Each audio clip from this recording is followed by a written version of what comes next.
The Maltese Falcon is not better than the Third Man. Get the fuck out of here. Absolutely not.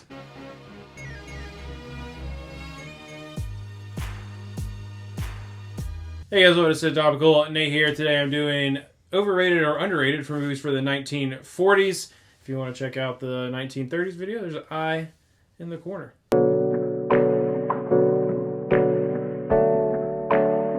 First, we have the greatest film of all time. And if it's not the greatest film of all time, it's certainly in the top 3, and it is Citizen Kane. Does it deserve top 3 status? Is it overrated or is it underrated? You tell us. Yeah, I mean, this is really anticlimactic, but I think that movie's just perfectly rated.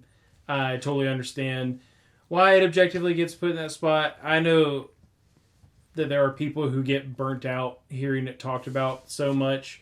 The first time I ever heard of Citizen Kane on the number 1 spot of a best movies of all time list, I was incredibly confused because I had never seen it, and I was like, there's no way this old ass movie is the best movie ever made. And then I watched it and I was like, this might actually be the best movie ever made.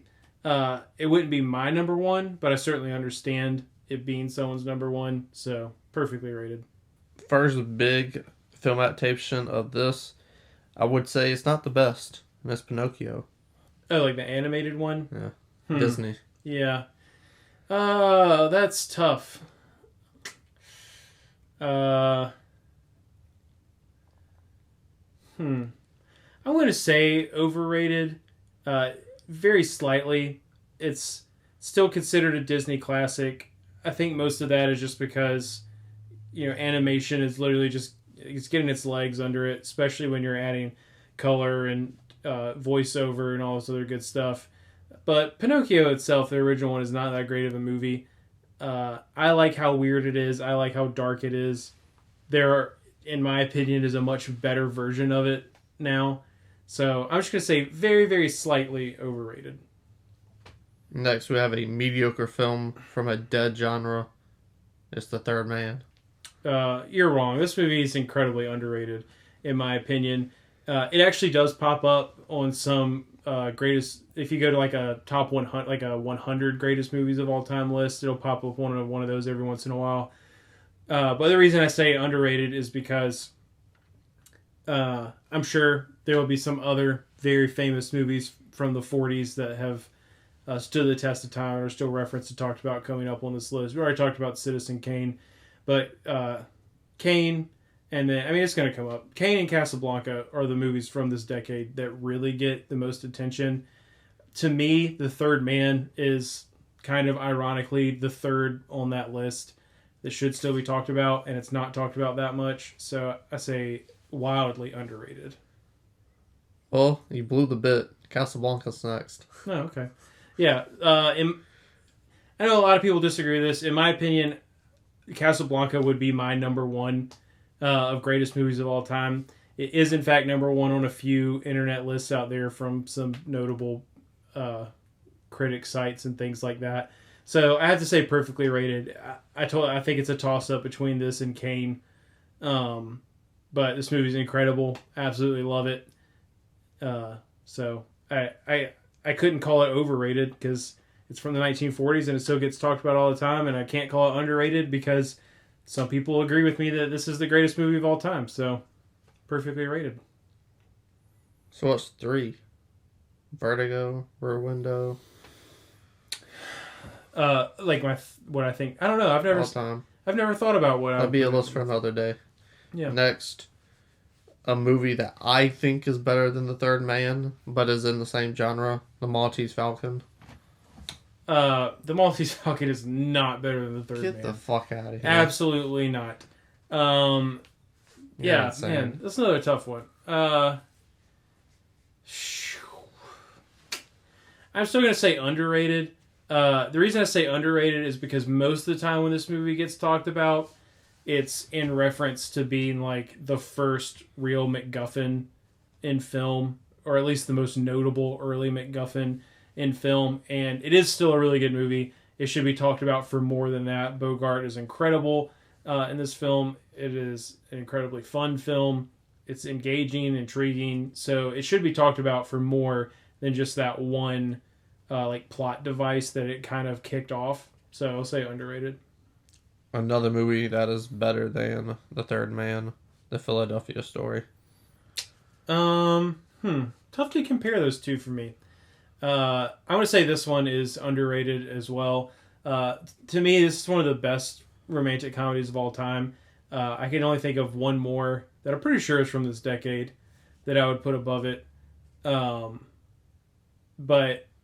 when people talk about the greatest romantic comedies of all time, When Harry Met Sally, the general number one, and then you've got males and things like that falling up the rear. But your general person who, let's say you're someone who knows a lot about movies, but you're not like super invested in catching up on all the movies that happened before you were born. You're not going to talk about the Philadelphia Story, but you should be, because it's funny, it's incredibly well written and incredibly well acted, and is, in my opinion, at least one of the top 10 greatest romantic comedies of all time. Another movie that is better than The Third Man, and is also kind of a romantic comedy, is Girl Friday. Yeah, that's another one. You said yeah, so you agree it's better than The Third Man? No. Yeah, that's what I heard. Actually, you know what, I think if I was going to sit down and rate them, I would probably rate His Girl Friday and Philadelphia Story higher than The Third Man. But The Third Man is still a very good movie, and you are underrating it massively. His Girl Friday, I don't know, I got semi-yelled at for repeating myself too much on the last video, but I feel the exact same way I feel about it as it did the Philadelphia Story. It's an excellent romantic comedy. It doesn't get talked about as much because people don't go back and watch it. So, next, a movie that is not better than The Third Man, and it hurt Jimmy Stewart's back from carrying it. This Wonderful Life. Wait, you saying A Wonderful Life is better than A Third Man? No. Oh, okay. The Third Man's better than It's a Wonderful Life. Yeah, I would agree. Fake Christmas movie. It's a Wonderful Life is, to me, overrated. It is incredibly saccharine, which means too sweet, if you didn't know. It is one of those movies that just, is trying to be super intentionally emotionally manipulative. For some people, it succeeds. People love this movie. I kind of agree with Strange Wang, which is rare. I think there's a major argument that this isn't really a Christmas movie. So, because there are even movies that people make arguments about it not being Christmas movies that I will argue are, because they encapsulate Christmas spirit. But this movie is just about learning an appreciation for life. Groundhog Day is a movie about learning an appreciation for Groundhog Day and It's a Wonderful Life almost have the same message in them. And neither of them are Christmas movies. So, overrated. Lastly, we have a movie that is best known for Mickey Mouse's outfit than the movie, and that's Fantasia. Oh, okay. I'm going to say underrated. I don't know. I don't even know if that's fair. Fantasia is a movie that I don't think will ever be forgotten. It's definitely better than Fantasia 2000. And I think everyone has pretty much already forgotten Fantasia 2000. But, yeah, I mean, it's just one of those movies that's not for everybody. If you want to watch basically a visual concert of a bunch of classical music set to Disney animators doing their thing, then this movie is absolutely for you.